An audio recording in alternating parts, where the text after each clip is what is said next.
Will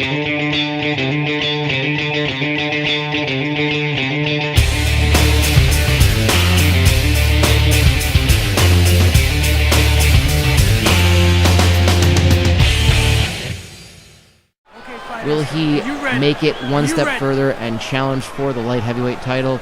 Or will Pappy Goulash get a rematch, also 1 year in the making, against Teddy Grabowski?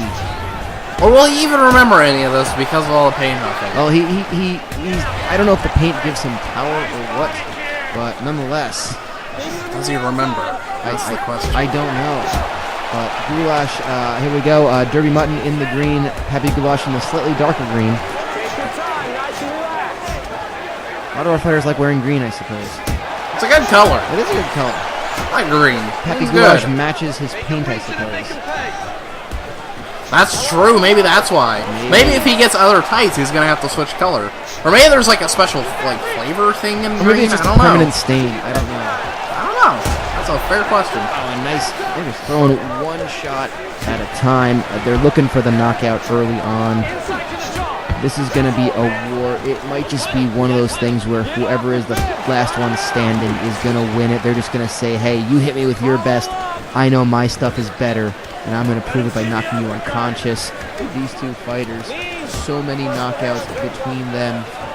14 wins between these two by knockout or TKO. That is nuts. Do you have a list of some of the people that have been fucking kerplunked by these guys? Pappy Goulash has got TKO wins over Herschel Mossad, Eamon Grundle, knocked out Ralph Marshall, knocked out Father Chad DeGreco, who I know is doing pretty well for himself over in Japan right now. Alright, yeah. Got a big TKO win over Ben McGregor. Of course, he beat Dorsey Munn in the semifinals. Derby Mutton, knockout win over Paul Bunyip, win over JC Hunting. He knocked out Corgi Vandergoof back in April of 2013. Defeated JC Hunting to become champion. They both got a list on a who's who of people they have won via knockout or TKO over. And Goulash using that clinch, just uppercuts from the clinch, absolutely. And Mutton just kind of got spun around there. I think didn't even know what was going on there for a second. Oh, nice overhand by Goulash, and Mutton able to step out of the way, step back in, eats a couple right hands. I mean, you just don't want to. Oh, he overshoots the Superman punch and gets caught with an uppercut right up the middle. Smart punching by Pappy Goulash to acknowledge that the chin was wide open and just weathers the storm of the Superman punch and throws it right up the middle. I gotta say, these two are tough, but I am surprised this is going to a second round, Randy. I'm not. I think they're prodding themselves and poking around and seeing how tough each other are. And I think in the second round, they're gonna conserve enough energy for a big old punch to the face. And somebody's face bone's gonna shatter and they're gonna shit bones. It's gonna be great. So I think second round, we're gonna see a knockout by somebody. I can't believe I'm gonna say this because normally I would make fun of you for your analysis, but I think you're absolutely right. I think the first round might have been a bit of a feeling out process. I think as they've gotten worn down, these two fighters are going to be looking for that knockout. They don't want to start tiring themselves out. They went top speed in that first round, I think. They're not going to want to try to go the long haul here. I think now is the time that each of these fighters are going to try to finish the other one off. Hey, you're never against the cage. You turn him. I want you. How many HCLs? This is 53, right? This is number 53, yes. I was bound to be right about some of this shit eventually. Yeah, law of probabilities works. Yeah, it's gonna happen. So, where's my cheese at? I think I have some celebratory cheese for getting right. Oh, you got some nice random cubes of, what is that? Is that Jack cheese, Colby? I saw there was a platter of meats and cheeses, and you just kind of swipe. I saw earlier you swiped the meats off it and said, I don't need that. I don't need that.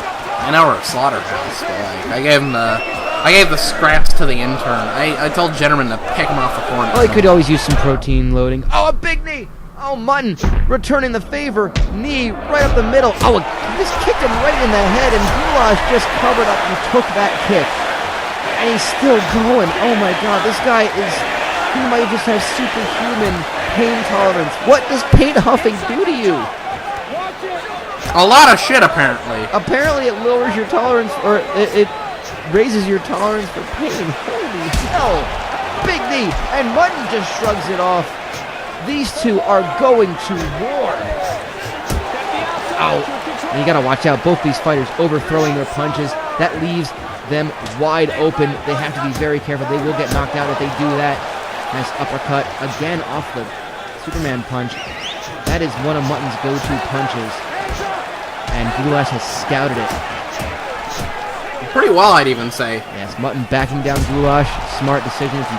If you're on the back foot, you Oh! can't have any power. Oh, big right hand. No. Oh, and Goulash smartly goes for the clinch. And here we go. And they're still winging at each other. How are they still going? Under 2 minutes to go in the second round. Big head kick blocked by Goulash. Nice pop punch, big left hand off the quad kick, excuse me. I mean, Randy, we're both on the edge of the seat. We're just kind of waiting. We feel like any of these strikes could knock the other one out. Oh, there's a big right hand. Down goes Mutton. Could this be the end? I don't think so. He's hammering away. Whoa, Larry shit. Defoe, who is sad because someone apparently earlier today spoiled Game of Thrones for him. They do have that text message service where you can, But to be fair, it hasn't aired yet at the time he was being told. So I think they just pulled a prank on him, and he was just sad. I don't know, he's DVRing it. Well, anyway, Pappy Goulash, your winner. I'm worried about the Stark family, you know. He would be. Oh, you know, winter's coming. I always get the winter blues. I don't know. He just goes from like A to B to C on this one. Like, winter is coming, so therefore winter makes him sad. Ladies and gentlemen, You know what's really eye-opening? Talking about HBO shows. Talking True Detective with Teddy Neverland. Oh boy, that gets creepy really fucking quick. No doubt. Start talking about the time he was in a religious cult and stuff. Like, no, buddy, I don't want to hear this. Well, it really is something to say when we don't even talk about Gregory Defoe and why he's sad until the end of the fight, because that was an amazing fight. Pappy That's so Goulash good. gets the win.